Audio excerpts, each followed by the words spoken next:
Hi, my name is Ben Feria, and for my ISU Book Talk, I will be discussing the novel, The Road.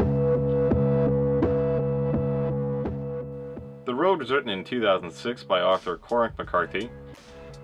The story follows a father and son traversing a post-apocalyptic America laid waste by some unknown natural disaster.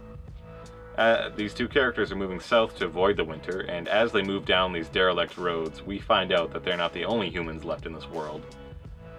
They come across bandits, thieves, and cannibals also patrolling these roads. So not only is it a struggle to feed themselves and warm themselves and protect themselves from the elements, there's also a more immediate danger. And at times it becomes a literal fight for survival. And that is the basis of the novel, survival.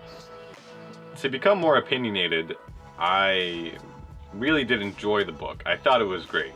And that sounds sadistic considering the content and the environment and the settings. But despite all that, it's extremely well written. The reason why I enjoy it so much it's the simplicity. It's the blunt nature that Cormac McCarthy displays violence and destruction and death.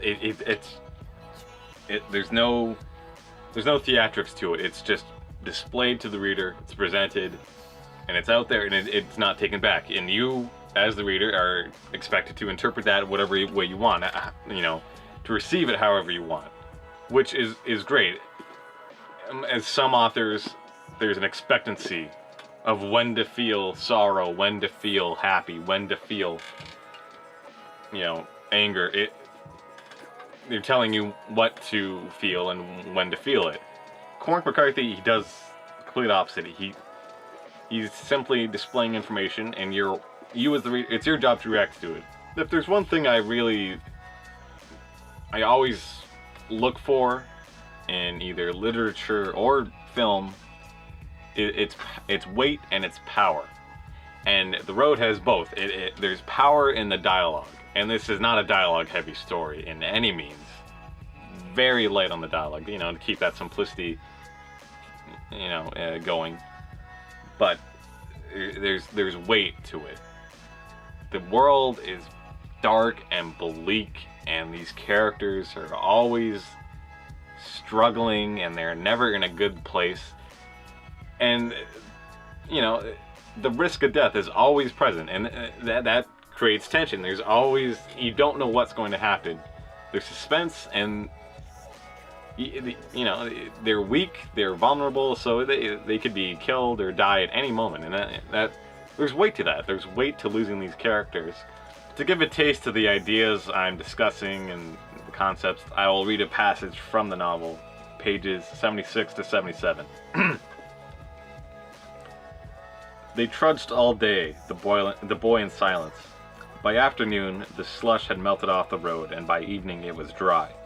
It didn't stop. How many miles? 10, 12?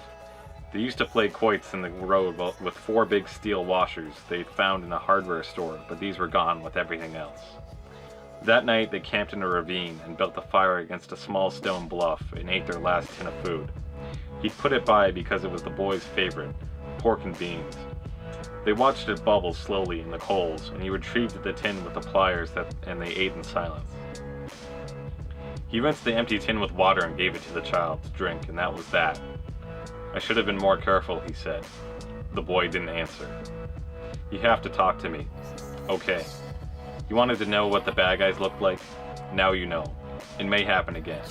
My job is to take care of you. I was appointed to do that by God. I will kill anyone who touches you. Do you understand? Yes. He sat there crowded in the blanket. After a while he looked up. Are we still the good guys, he said. Yes, we're still the good guys. And we always will be? Yes, we always will be. Okay. Thank you for watching. This has been my ISU Book Talk. Thank you.